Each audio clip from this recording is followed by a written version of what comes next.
Class 6 की new NCERT geography. इसमें chapter 6 में बताया गया पृथ्वी के स्थल रूपों के बारे में। तो शुरू करते हैं। आपने इसमें कुछ स्थल रूपों को जरूर देखा होगा जो चित्र 6.1 में दिखाए गए हैं। आप देखेंगे कि पृथ्वी की सतह सभी जगह एक समान नहीं होती है या नहीं है। पृथ्वी पर अनगिनत प्रकार के स्थल रूप हैं। स्थल मंडल के कुछ भाग ऊंचे नीचे तथा कुछ समतल होते हैं। यह स्थल रूप दो प्रक्रियाओं के परिणाम स्वरूप बनते हैं। आपको यह जानकर आश्चर्य होगा कि मैदान जिस पर आप खड़े हैं उसमें धीरे धीरे गति हो रही है।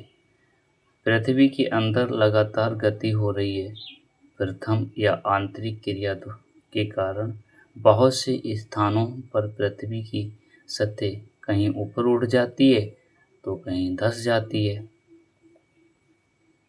दूसरी ओर बाह्य प्रक्रिया स्थलों के लगातार बनने एवं टूटने की प्रक्रिया है। पृथ्वी की सतह के टूटकर घिस जाने को अपरदन कहते हैं। यानी कि टूटकर जो घिस जाती है उसे अपरदन कहते हैं। अपरदन की प्रक्रिया द्वारा सतह नीची हो जाती है तथा निक्षेपण की प्रक्रिया के द्वारा इनका फिर से निर्माण होता है। यह दो प्रक्रियाएं बहते हुए जल, वायु तथा बर्फ के द्वारा होती हैं। यह हम विभिन्न स्थल रूपों को उनकी ऊंचाई एवं ढाल के आधार पर पर्वत, पठार एवं मैदान में वर्गीकृत कर सकते हैं। पर्वत क्या होता है? पर्वत पृथ्वी की सतह की ऊंचाइयां प्राकृतिक ऊंचाइयां हैं। पर्वत का शिखर छोटा तथा आधार चौड़ा होता है। यह आसपास के क्षेत्र से बहुत ऊंचा होता है तथा कुछ पहाड़ बादलों से भी ऊंचे होते हैं। जैसे जैसे आप ऊंचाई पर जाएंगे जलवायु ठंडी होती जाती है। कुछ पर्वतों पर हमेशा जमी रहने वाली बर्फ से नदियां बहती हैं। उन्हें हिमानी कहा जाता है। यहाँ कुछ ऐसे भी पर्वत हैं जो समुद्र के भीतर हैं तथा जिन्हें आप नहीं देख सकते। कठोर जलवायु होने के कारण पर्वतीय क्षेत्रों में बहुत कम लोग निवास करते हैं। वहाँ का धरातल खड़ी ढाल वाला होता है तथा कृषि योग्य भूमि की कमी होती है। पर्वत एक रेखा के क्रम में भी व्यवस्थित हो सकते हैं जिसे श्रृंखला कहा जाता है। बहुत से पर्वतीय तंत्र समांतर श्रृंखलाओं के क्रम में होते हैं जो सैकड़ों किलोमीटर में फैले होते हैं।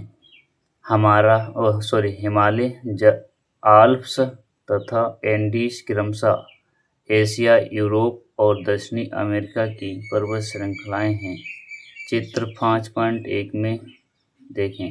पर्वतों की ऊंचाई पर आकार में भिन्नता होती है।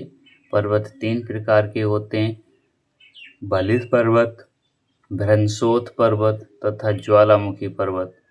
हिमालय तथा आल्प्स बलित पर्वत हैं जिनकी सतह ऊबड़-खाबड़ तथा शिखर शंक्वाकार हैं।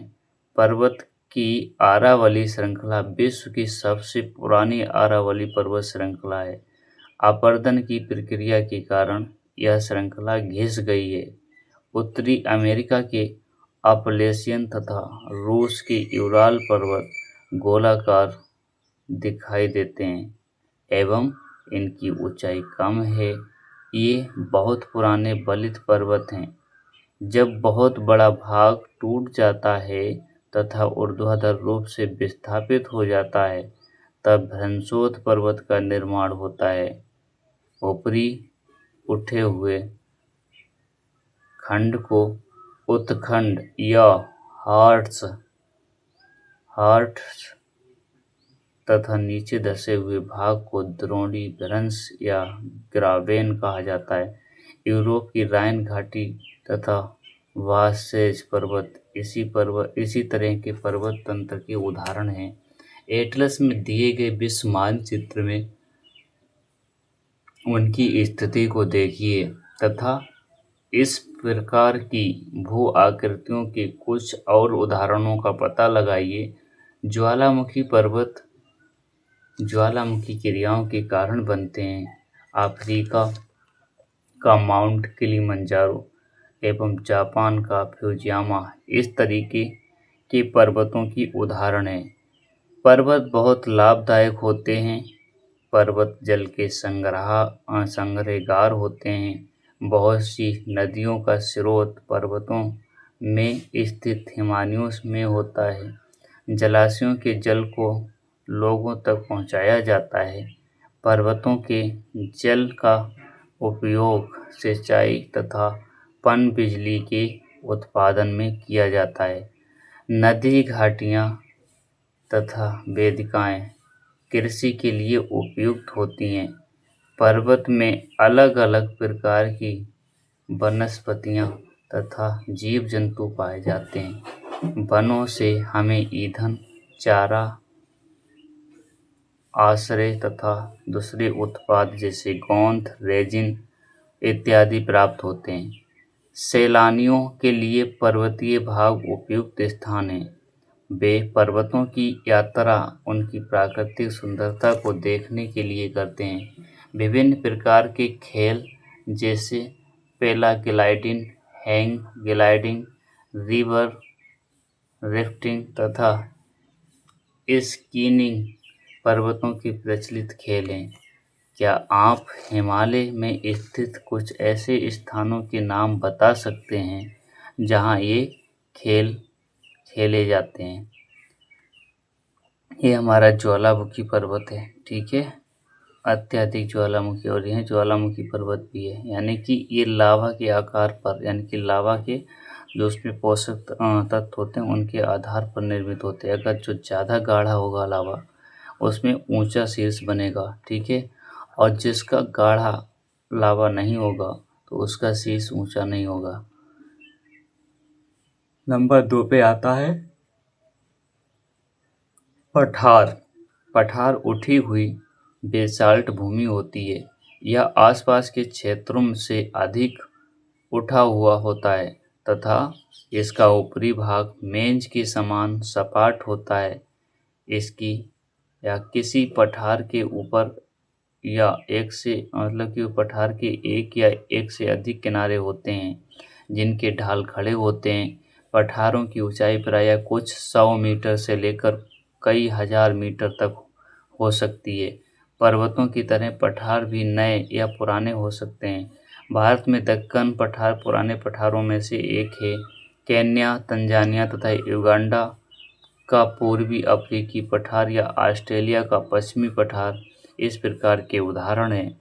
तिब्बत का पठार 5.1 चित्र में विश्व का सबसे ऊंचा पठार है। ऊंचाई यानी इसकी ऊंचाई कितनी है? मध्यम समुद्र तल से 4000 से 6000 मीटर तक। पठार बहुत उपयोगी होते हैं क्योंकि उनमें खनिजों की प्रचुरता होती है। यही कारण है कि विश्व के बहुत से खनन क्षेत्र पठारी क्षेत्र में स्थित होते हैं। अफ्रीकी का पठार सोना एवं हीरों के खनन के लिए प्रसिद्ध है। भारत में छोटा नागपुर के पठार में कोयला, लोहा तथा मैग्नीज के बहुत बड़े भंडार पाए जाते हैं। पठारी क्षेत्रों में बहुत से जलप्रपात होते हैं क्योंकि यहाँ नदियाँ ऊंचाई से गिरती हैं। भारत में छोटा नागपुर के पठार पर स्वर्णरेखा नदी पर स्थित हंड्रू जलप्रपात तथा कर्नाटक में जोग जलप्रपात इसी प्रकार के जलप्रपातों के उदाहरण हैं। लावा पठारों में काली मिट्टी की प्रचुरता होती है जो उपजाऊ है एवं खेती के लिए काफ़ी अच्छी होती है। कई पठारों में रमणीय स्थल होते हैं जो पर्यटकों को आकर्षित करते हैं। अगला आकृति आती है मैदान। मैदान समतल भूमि के बहुत बड़े भाग होते हैं वे सामान्यतः मध्यम समुद्री तल से 200 मीटर से अधिक ऊंचे नहीं होते। कुछ मैदान काफ़ी समतल होते हैं, कुछ उर्मिल या तरंगित हो सकते हैं। अधिकांश मैदान नदियों तथा उनकी सहायक नदियों के द्वारा बने हैं।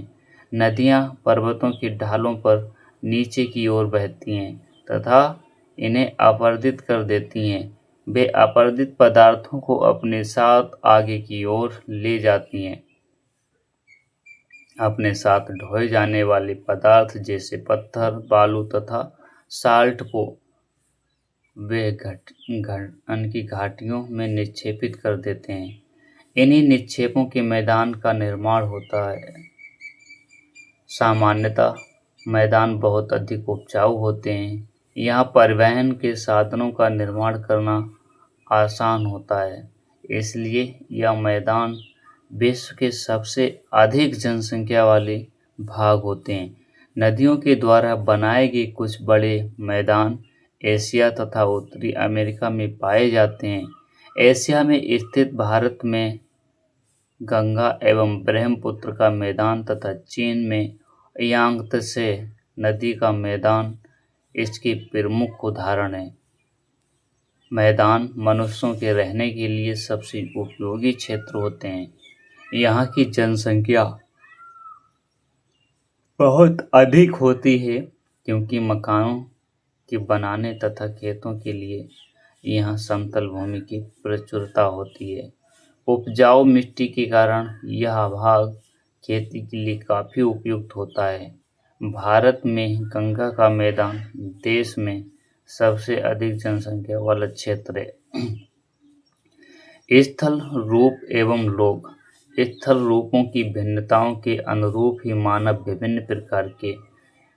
विभिन्न प्रकार से जीवन यापन करते हैं। पर्वतीय क्षेत्रों का जीवन कठिन होता है। मैदानी क्षेत्रों का जीवन पर्वतीय क्षेत्रों की तुलना में सरल होता है। मैदानों में फसलें, ये धान की रोपाई चल रही है, ठीक है। फसलें उगाना, घर बनाना या सड़कें बनाना पर्वतीय क्षेत्रों की तुलना में बहुत आसान होता है। विभिन्न प्रकार के स्थिर रूपों में या स्थिर रूपों पर रहने वाले लोगों के रहन सहन के तरीके में कुछ अंतर होता है। क्या आप उनमें से कुछ अंतरों को बता सकते हैं? कभी कभी प्राकृतिक आपदाएं जैसे भूकंप, ज्वालामुखी, उद्गार, भूकंप, तूफान या बाढ़ बहुत विनाश कर देते हैं। इन आकस्मिक घटनाओं के बारे में जागरूकता पैदा करके हमें इनमें आने वाले खतरों को कम कर सकते हैं। हम कितने तरीके से जल एवं स्थल का उपयोग में ला सकते हैं, इसका पता हम अपने आसपास के क्षेत्रों से लगा सकते हैं। प्रायः हम स्थल रूपों का उपयोग गलत तरीके से करते हैं, जैसे उपजाऊ भूमि पर मकान का निर्माण करना। इसी प्रकार हम लोग कूड़ा किसी भी भूमि पर या पानी में फेंक देते हैं, जो कि उन्हें गंदा कर देता है। हम प्रकृति के इस महत्वपूर्ण वरदान का उपयोग इस प्रकार नहीं करना चाहिए। उपलब्ध भूमि केवल हमारे ही उपयोग के लिए नहीं है, ये हमारा कर्तव्य है कि हम आगे आने वाली पीढ़ियों के लिए पृथ्वी को सुरक्षित रखें। जैसे हमें विरासत में अपने पूर्वजों से पृथ्वी मिली, उसी तरीके से हमें अपनी पीढ़ी को भी सुरक्षित तरीके से पृथ्वी सौंपनी होगी, ठीक है। यहाँ पे चित्रों में दिखाया गया ये रेगिस्तान का एरिया है और ये हमारा समुद्र तटीय नदियों के किनारे का एरिया है और ये हमारा केरल के एरिया दिखाया गया है, ओके, यानी कि जलवायु के अनुसार। और ये हमारे क्या बोलते हैं इन्हें, मनोरंजन के साधन, पहाड़ी क्षेत्र, कहाँ पर्यटन जाए सकते हैं उसके हिसाब से। यहाँ पे अभ्यास प्रश्न है, ये आप लोग खुद कीजिए और प्रयास कीजिए। अगर ना हो तो दोबारा सुन के कीजिए। धन्यवाद। अगर आप लोगों का अच्छा रिस्पॉन्स रहा तो इसका शॉर्ट्स नोट हम आपको टेलीग्राम पर उपलब्ध कराएंगे। ये हमारा अभ्यास प्रश्न है, आप लोग करने के प्रयास करेंगे ऐसी हम आशा करते हैं। धन्यवाद।